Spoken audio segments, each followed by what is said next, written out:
Corona টিকার app তৈরিতে ৯০ কোটি টাকা খরচের অপপ্রচার বিনামূল্যে করে দিয়েছে আইসিটি।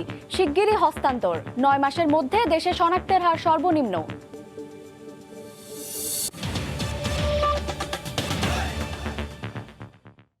দেখছিলেন শিরোনাম। প্রবাসের সময়ের সঙ্গে আছে আমি শায়লা রহমান ইমা। করোনা টিকার নিবন্ধন অ্যাপ তৈরিতে ৯০ কোটি টাকা খরচ নিয়ে পত্রিকায় প্রকাশিত খবরটি ভুয়া। এ নিয়ে চালানো হচ্ছে অপপ্রচার।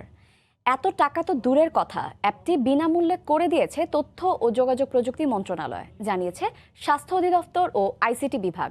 এদিকে তথ্য প্রযুক্তি বিশেষজ্ঞরাও বলছেন, একটি অ্যাপ তৈরিতে এত টাকা খরচ হবার কথা নয়। করোনা টিকার অ্যাপসটি মানসম্মত করার দিকে নজর দেওয়ার তাগিদ তাদের। ২১ থেকে ২৫ জানুয়ারির মধ্যে দেশে আসছে করোনার টিকা। সেই টিকা কিভাবে প্রয়োগ করা হবে তার একটি গাইডলাইনও ঠিক করেছে স্বাস্থ্য অধিদপ্তর। অধিদপ্তর থেকে বলা হয়েছে, জাতীয় পরিচয়পত্রের নম্বর দিয়ে অ্যাপসের মাধ্যমে টিকার জন্য নিবন্ধন করতে হবে গ্রহীতাকে। একটি গণমাধ্যমের খবর বলছে, সেই অ্যাপস তৈরিতেই নাকি সরকারের কোষাগার থেকে যাচ্ছে ৯০ কোটি টাকা। গণমাধ্যমের এই রিপোর্টের সত্যতা কতটুকু তা জানতে স্বাস্থ্য অধিদপ্তরের এই কর্মকর্তার মুখোমুখি গণমাধ্যম কর্মীরা। তিনি জানান, বিনামূল্যে অ্যাপসটি বানিয়ে দিচ্ছে আইসিটি মন্ত্রণালয়। ৯০ কোটি টাকার বিষয়টি অপপ্রচার ছাড়া কিছুই নয়। যদিও অধিদপ্তরের এই কর্মকর্তার ধারণা, হয়তো অ্যাপসটির ১ বছরের ব্যবস্থাপনা খরচ বাবদ এই টাকা ধরা হয়ে থাকতে পারে। ভ্যাকসিনের যে অ্যাপসটা তৈরি করা হবে বলে আমরা জানি, সেই অ্যাপসটা সম্পূর্ণ ফ্রিতে আইসিটি মন্ত্রণালয় করে দিবে। ৯০ কোটি টাকার যে কমপ্লেইনটা আসছে সেটা আসলে সঠিক না। করোনা ভাইরাসের সংক্রমণের আপডেট তথ্য দিয়ে এর আগেও ৫০ লাখ টাকা ব্যয়ে একটি অ্যাপস বানিয়েছে সরকার। সেই অ্যাপসটিকেই আধুনিকায়ন করা হচ্ছে বলে জানা গেছে। আইসিটি মন্ত্রণালয় বলছে, ২০ জানুয়ারির মধ্যে অ্যাপসটি হস্তান্তর করা হবে। বিভ্রান্তিকর সংবাদ। ৯০ কোটি টাকা বলা হয়েছে, কিন্তু কোনো ফ্যাকশন দেওয়া হয়নি এখানে। আসলে অ্যাপটি তৈরিতে কোনো অর্থ প্রয়োজন হয়নি, কারণ এটা আমাদের অফিসারই তৈরি করেছে। অ্যাপটি তৈরির শেষ পর্যায়ে আছে। গত সভায় ১০ তারিখের সভায় কিছু ইনপুট দেওয়া হয়েছে। এগুলোর মাধ্যমে এটাকে আরো পরিশীলিত করে আমাদের টাইমলাইন ছিল ১৫ তারিখের মধ্যে শেষ করার। ১৫ তারিখের মধ্যে হয়তো ওরা পারবে, হয়তো আরো কয়েকদিন লাগতে পারে, হয়তো আরো ২-১ দিন লাগবে। এদিকে প্রযুক্তিবিদরা বলছেন, পত্রিকায় প্রকাশিত খবর অনুযায়ী অ্যাপ তৈরিতে এত টাকার প্রয়োজন নেই। এনআইডির উপর ভিত্তি করেও কিন্তু এই ভ্যাকসিনেশন প্রক্রিয়াটা করা সম্ভব। পাশাপাশি এক্ষেত্রে বাচ্চাদের এনআইডি নেই, তো সেই ক্ষেত্রে বাচ্চাদের বাবা মার এনআইডি রেফারেন্স ধরেও কিন্তু এই ধরনের ভ্যাকসিনেশন প্রক্রিয়া করা সম্ভব। এটাকে আসলে অ্যাপসের সাথে একটা ডাটাবেস কানেক্টের মাধ্যমে এটা করে তোলা সম্ভব। দেশের প্রত্যন্ত অঞ্চলে যাদের হাতে স্মার্টফোন নেই, তারা ইউনিয়ন তথ্য সেবা কেন্দ্রে গিয়ে টিকা নিতে নিবন্ধন করার সুযোগ পাবেন। এজন্য এলাকায় চালানো হবে প্রচারণা। শুভ খান, সময় সংবাদ, ঢাকা। এদিকে দেশে কমেছে করোনা শনাক্তের হার। ২৪ ঘন্টায় প্রায় ১৪,৫০০ নমুনা পরীক্ষায় ৭১৮ জনের দেহে মিলেছে কোভিড-১৯-এর অস্তিত্ব। পরীক্ষার সংখ্যা বিবেচনায় আক্রান্ত ৫%, যা গত ৯ মাসের মধ্যে সর্বনিম্ন। এছাড়া একদিনে করোনায় আক্রান্ত হয়ে মারা গেছেন আরও ১৬ জন। স্থানীয়ভাবে রোগ প্রতিরোধ ক্ষমতা শক্তি বাড়ায় শনাক্তের নিম্নমুখী এই গ্রাফ বলে আছে মনে করছে বিশেষজ্ঞরা। এদিকে টিকায় পার্শ্ব প্রতিক্রিয়া দেখা দিলে তা মোকাবেলার গাইডলাইন প্রস্তুত করছে ওষুধ প্রশাসন অধিদপ্তর। ২০১৯ সালের ডিসেম্বরে চীনের উহানে প্রথম সংক্রমণ। ক্রমেই বিশ্বে প্রায় সব দেশের জনজীবনকে স্থবির করেছে কোভিড-১৯ ভাইরাস। বাংলাদেশে প্রথম সংক্রমণ হয় ২০২০ সালের ৮ মার্চ। গত মে মাসের মাঝামাঝি থেকে সংক্রমণের হারের ছিল ঊর্ধ্বগতি। আক্রান্ত হয়ে এখন পর্যন্ত মারা গেছেন ৭,৮১৯ জন। বছরের শেষের দিকে মাস দুয়েক সংক্রমণ নিম্নমুখী থাকার পর গত নভেম্বরের শুরুতে শনাক্তের হার আবারও ঊর্ধ্বমুখী হয়। নভেম্বরের মাঝামাঝি থেকে প্রতিদিন নতুন রোগী শনাক্তের গড় ২,০০০ ছাড়ায়। তবে গত ৩ সপ্তাহে পরীক্ষার তুলনায় রোগী শনাক্তের হার ১০% নিচে। সবশেষ মঙ্গলবার গত ৯ মাসের মধ্যে সর্বনিম্ন মৃত্যুর সংখ্যা ২৪ ঘন্টায় ১৬ জন। শনাক্তের হারও সর্বনিম্ন।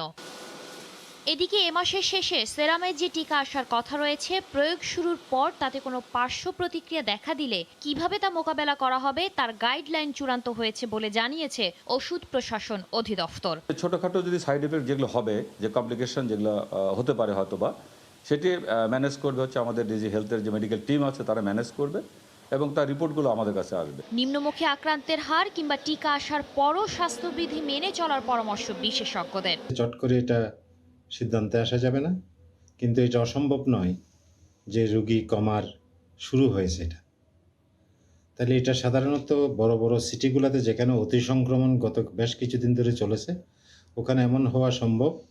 এটাকে বলছে লোকালাইজড পপুলেশন ইমিউনিটি। স্বাস্থ্যবিধি মেনে চললে দ্রুত পরিস্থিতি নিয়ন্ত্রণে আসবে বলেও মনে করেন জনস্বাস্থ্যবিদরা। শাতিলা শারমিন, সময় সংবাদ, ঢাকা। করোনা ভাইরাস ধ্বংসকারী নাকের স্প্রে তৈরির দাবি বাংলাদেশি গবেষকদের। নাসারন্ধ্র, মুখ গহ্বর এবং শ্বাস ও খাদ্যনালীর মিলনস্থলে করোনা ভাইরাস ধ্বংস করতে সক্ষম এমন একটি সলিউশন তৈরির দাবি করেছে Bangladesh reference institute for chemical measurements BRICM। রাষ্ট্রায়ত্ত এই প্রতিষ্ঠানটি বলছে তাদের এই ওষুধ নাক ও মুখে স্প্রে হিসেবে ব্যবহার করতে হয়। এর নাম তারা দিয়েছে বঙ্গোসেফ ওরো নজল স্প্রে। মঙ্গলবার বিজ্ঞান ও প্রযুক্তি মন্ত্রণালয়ের সম্পর্কিত সংসদীয় স্থায়ী কমিটির বৈঠকে প্রথমবারের মতো বিষয়টি সামনে আনে BRICM। তাদের দাবি, ঢাকা মেডিকেল কলেজ হাসপাতালে 200 জন কোভিড-19 রোগীর উপর এই স্প্রের পরীক্ষামূলক প্রয়োগে তা কার্যকর প্রমাণিত হয়েছে।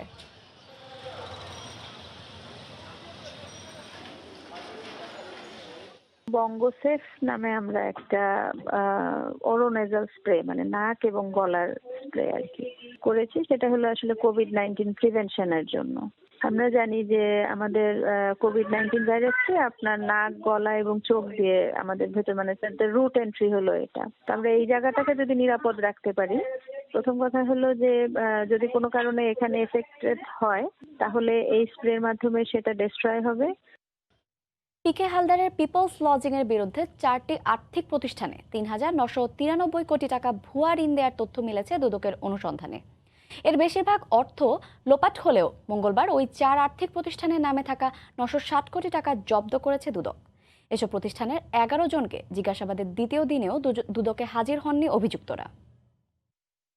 পিপলস লিজিং এর 3600 কোটি টাকা লোপাটের ঘটনার তদন্তের মধ্যেই People's Leasing and Financial Service Limited থেকে কাগুজে 4 প্রতিষ্ঠানকে 3,993 কোটি টাকা ঋণ দেওয়ার প্রমাণ পেল দুর্নীতি দমন কমিশন। এদের মধ্যে 2015 থেকে 19 সাল পর্যন্ত বিভিন্ন মাধ্যম দেখিয়ে নওশরুল ইসলামের ভুয়া প্রতিষ্ঠানের নামে জমা হয় 3,520 কোটি টাকা, যার মধ্যে 2,432 কোটি টাকাই তুলে নেয় প্রতিষ্ঠানটি। একইভাবে মমতাজ বেগমের ভুয়া প্রতিষ্ঠানের নামে 4 কোটি টাকা, বাসুদেব ব্যানার্জির কোম্পানির নামে 764 কোটি টাকা এবং পাপিয়া ব্যানার্জির নামে 5 কোটি 35 লাখ টাকা জমা হয় ঋণ হিসেবে, যার মধ্যে 960 কোটি টাকা ছাড়া বাকি অর্থই এরই মধ্যে তুলে নেয় প্রতিষ্ঠানগুলো। অনুসন্ধানে উল্লেখ করা হয়, অভিযুক্তদের নামে থাকা শিপিং ও এমটিবি মেরিনের নামের প্রতিষ্ঠানের ব্যবসার পরিধি বাড়ানোর উদ্দেশ্যে ঋণ নেওয়া হয়। পরে পুরো অর্থ ফার্স্ট ফাইন্যান্স লিমিটেডের নামের কোম্পানিতে সরিয়ে নেওয়া হলেও সমন্বয় দেখানো হয় পিপলস লিজিং এর লেনদেনের খাতায়।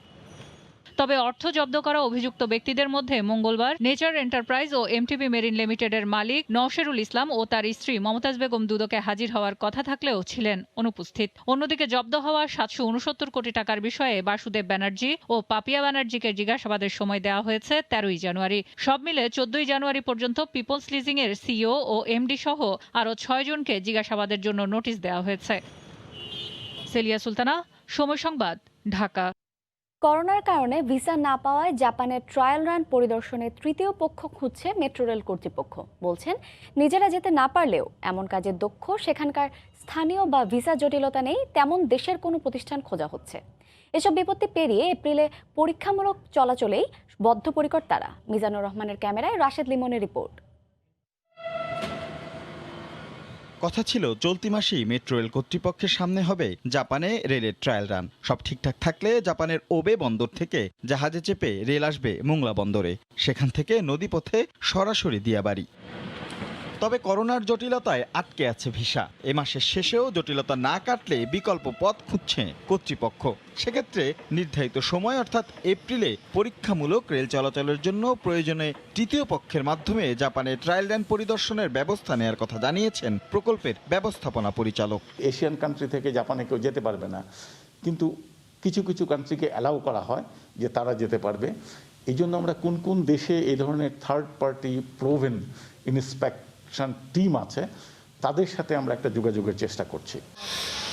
এদিকে ট্রায়াল রানের জন্য প্রথম 3টি স্টেশনে রেল লাইন বসানোর কাজ চলছে দিনরাত। পরিকল্পনা আছে আরও 2টি স্টেশন এতে যুক্ত করার। বড় ধরনের বাধা না আসলে স্বাধীনতার সুবর্ণ জয়ন্তীর এই বছরের বিজয় দিবসেই উত্তরা থেকে মতিঝিল পর্যন্ত রেলের আনুষ্ঠানিক যাত্রা শুরুর প্রত্যাশা কর্তৃপক্ষের। আমরা এই টার্গেটটা মাথায় রেখে যেহেতু কাজ করছি, আমরা এই মুহূর্তে এই টার্গেটটা থেকে কোনো ডেভিয়েশন করতে চাচ্ছি না। মূল লাইন 2 লেনের হলেও প্রথম স্টেশন থেকে ডিপো পর্যন্ত যুক্ত করা হয়েছে আরও 2টি লেন। প্রথম 3টি কিংবা 5টি স্টেশন দিয়ে শুরু হবে মেট্রো রেলের ট্রায়াল রান। বিপত্তি যতই আসুক না কেন এপাশের প্রস্তুতি কিন্তু অনেকটাই সেরে ফেলেছে কর্তৃপক্ষ। সে লক্ষ্যে লাইন টানা অনেকটাই শেষ, বাকি আছে শুধু প্রথম স্টেশন থেকে ডিপো পর্যন্ত লাইন টানার কাজ, যা নির্ধারিত সময় শেষ হবে বলেই আশা করছেন তারা। তবে সেক্ষেত্রে সব কিছু নির্ভর করছে মেট্রো রেলের প্রথম কোচ কবে আসছে বাংলাদেশে তার উপরে। রাশেদ লিমন, সময় সংবাদ, ঢাকা। তীব্র শীতে সামান্য উষ্ণতার প্রত্যাশা যেন মুখ্য হয়ে উঠেছে হিমালয়ের কোল ঘেঁষা উত্তরে। গত কয়েকদিন তাপমাত্রা একটু একটু করে কমছে। 2-1 দিনের মধ্যে মৃদু থেকে মাঝারি শৈত্যপ্রবাহের পূর্বাভাস দিয়েছে আবহাওয়া অফিস। রতন সরকারের রিপোর্ট। নদীর ধারে খোলা মাঠে ছোট ছোট অস্থায়ী ঘরগুলোতে মাটির উপর খড়ের বিছানা পলিথিন ভেদ করে আসা কনকনে হাওয়া কাঁপন তোলে দেহে। আমাদের মানে এরকমই অবস্থা, শীতে অসহায় গরিব মানুষ। ফাঁকা জায়গা, নদীর পাড়ে মনে করে নাচি, এর জন্য ঠান্ডাটা বেশি লাগে। এই অবস্থা আমরা সাপের খেলাধুলা দেখাই, এরকমই থাকি ঠান্ডা। এই মানুষগুলোর নেই ঠিকানা, নেই কোনো পরিসংখ্যানের তালিকায়, তাই রাষ্ট্রের ত্রাণেও নেই অধিকার। তারপরও যদি জুটে যায় একখানা কম্বল, তখন স্বস্তির সীমা থাকে না। যারা ডিজার্ভিং তাদেরকে এই কম্বল, মাননীয় প্রধানমন্ত্রী দেওয়া কম্বলগুলো পৌঁছে দেওয়ার আমরা চেষ্টা করছি। গত কয়েকদিন ধরে তাপমাত্রা কমার ধারা অব্যাহত থাকবে আগামী আরো কয়েকদিন। তাপমাত্রা নেমে যেতে পারে মৃদু থেকে মাঝারি শৈত্যপ্রবাহে। উত্তরবঙ্গের দিকে স্থান বিশেষে তাপমাত্রা কখনো কখনো হয়তো বা 7 ডিগ্রি সেলসিয়াসের দিকে নেমে আসবে, তবে স্থান বিশেষে এটা প্রযোজ্য হবে। মঙ্গলবার রংপুর বিভাগে গড় তাপমাত্রা 12.7 ডিগ্রি সেলসিয়াস রেকর্ড করা হয়েছে। 2-1 দিনে তা 10-এর নিচে নেমে যেতে পারে। রতন সরকার, সময় সংবাদ, রংপুর। ভারতে যখন ভ্যাকসিন কার্যক্রম শুরু হতে চলেছে, ঠিক তখনই দেশটিতে কমেছে করোনা সংক্রমণ ও মৃত্যুর হার, বেড়েছে সুস্থতার সংখ্যাও। এমন পরিস্থিতিতে দেশ জুড়ে 16 জানুয়ারি শুরু হচ্ছে টিকাদান কর্মসূচি। মঙ্গলবার পুনের সেরাম ইনস্টিটিউট থেকে কলকাতা সহ দেশটির 13টি শহরে পৌঁছে গেছে কোভিশিল্ড ভ্যাকসিন। কলকাতা থেকে বিস্তারিত জানাচ্ছেন সুব্রত আচার্য। আগামী শনিবার ভারতে সাপ্তাহিক ছুটি থাকলেও দেশ জুড়ে স্বাস্থ্যকর্মী এবং চিকিৎসকদের সব ধরনের ছুটি বাতিল করেছে সরকার। এদিন দেশটিতে শুরু হচ্ছে বহুল কাঙ্ক্ষিত টিকাদান কর্মসূচি। 130 কোটি জনসংখ্যার এই দেশটিতে প্রথম দফায় 3 কোটি ডোজ টিকা দেওয়া হবে বিনামূল্যে। আমাদের এখানে ভ্যাকসিন এসে গেছে, আমাদের আর অতটা ভয় লাগছে না। আমরা যেহেতু ভ্যাকসিন পেয়ে যাবো বলে মনে হচ্ছে, মানুষ নিশ্চিন্তভাবে বেরোতে পারবে রাস্তাঘাটে। যে আতঙ্কটা, যে ভয়টা রয়েছে, সেই ভয়টা মনে হয় একটু কম হবে।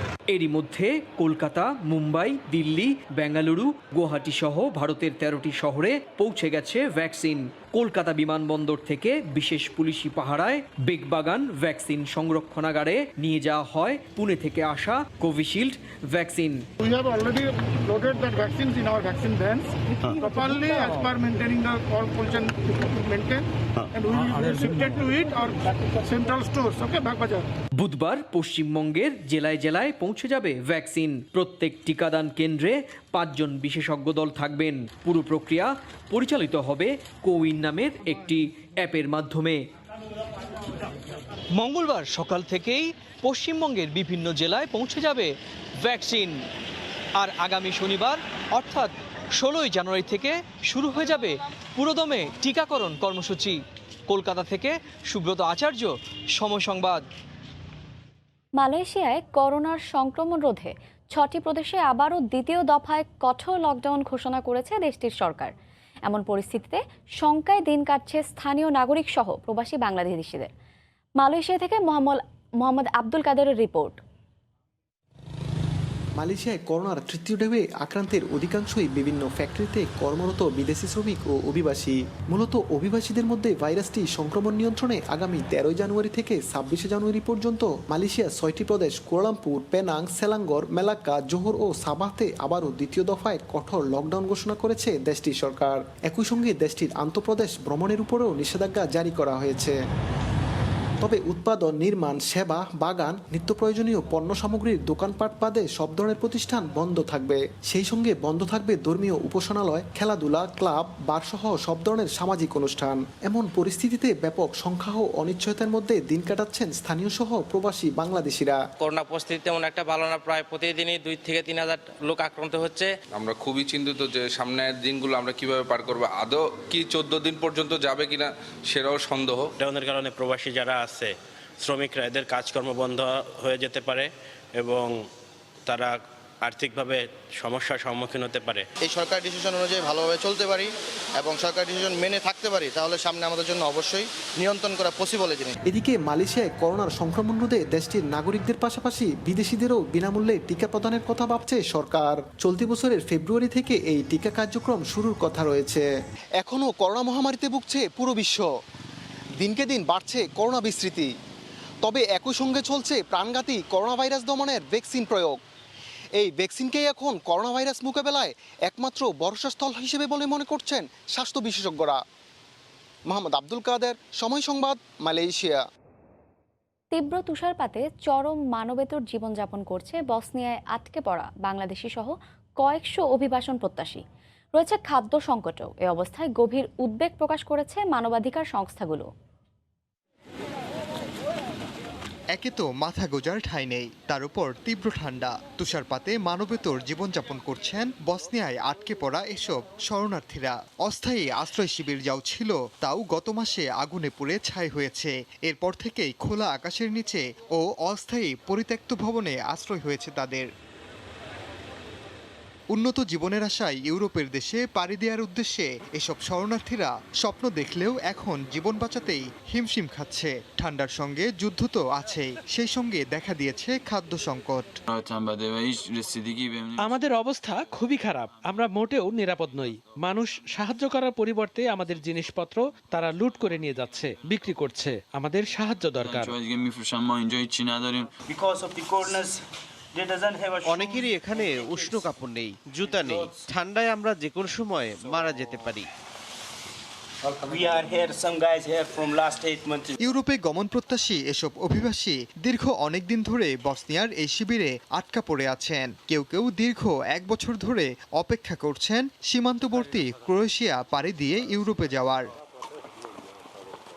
জরুরি ভিত্তিতে শরণার্থীদের মানবিক সহায়তা প্রয়োজন বলে জানিয়েছে আন্তর্জাতিক অভিবাসন সংস্থা। অনেক শরণার্থী তীব্র ঠান্ডার মধ্যে খোলা আকাশের নিচে থাকতে বাধ্য হচ্ছে। আবার অনেকে বসনিয়ার যুদ্ধবিধ্বস্ত পরিত্যক্ত ঘরগুলোতে আশ্রয় নিয়েছে। দৈনন্দিন চাহিদা ও প্রয়োজনীয় খাদ্যের কোনো নিশ্চয়তা নেই তাদের। বর্তমানে আরও মানবেতর পরিস্থিতির মধ্যে রয়েছে তারা। অভিবাসীদের সংকট সমাধানে প্রয়োজনীয় ব্যবস্থা নিতে আবারও সংশ্লিষ্ট দেশগুলোর প্রতি আহ্বান জানিয়েছে আন্তর্জাতিক অভিবাসন সংস্থা। ওমর ইনান, সময় সংবাদ। বঙ্গবন্ধু শেখ মুজিবুর রহমানের স্বদেশ প্রত্যাবর্তন দিবস উপলক্ষে মালয়েশিয়ায় আলোচনা সভা হয়েছে। স্থানীয় সময় রোববার কুয়ালালামপুরের একটি 5 তারকা হোটেলে এ সভায় সভাপতিত্ব করেন যুবলীগের মহানগর শাখার নতুন কমিটির সভাপতি রিসাদ বিন আবদুল্লাহ হৃদয়। সাধারণ সম্পাদক লাল মোহাম্মদ ও যুগ্ম সাধারণ সম্পাদক আকুব্বার মাহমুদের সঞ্চালনায় এতে প্রধান অতিথি ছিলেন মালয়েশিয়া যুবলীগের আহ্বায়ক কমিটির সদস্য বাবলা মজুমদার। অনুষ্ঠানে বক্তব্য রাখেন মালয়েশিয়া যুবলীগের আহ্বায়ক কমিটির সদস্য জহিরুল ইসলাম জহির, মাসুদুল আলম রনি, রেজাউল হক লায়ন সহ অনেকে।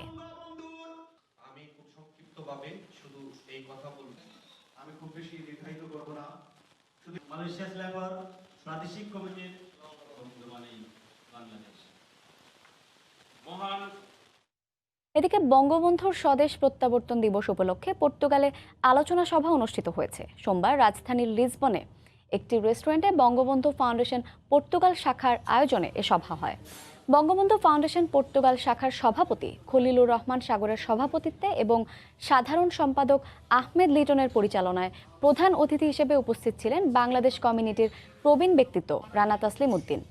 এ সময় বক্তারা বঙ্গবন্ধুর জীবনের বিভিন্ন দিক নিয়ে আলোচনার পাশাপাশি বাঙালি জাতির মুক্তির জন্য জাতির জনকের দীর্ঘ সংগ্রামের ইতিহাস তুলে ধরেন। আলোচনা সভায় বিশেষ অতিথি হিসেবে ছিলেন পর্তুগাল শাখা ছাত্রলীগের প্রতিষ্ঠাতা সভাপতি রনি হোসেন ও বঙ্গবন্ধু পরিষদের সিনিয়র সহসভাপতি মিলন ব্যাপারী সহ অনেকেই।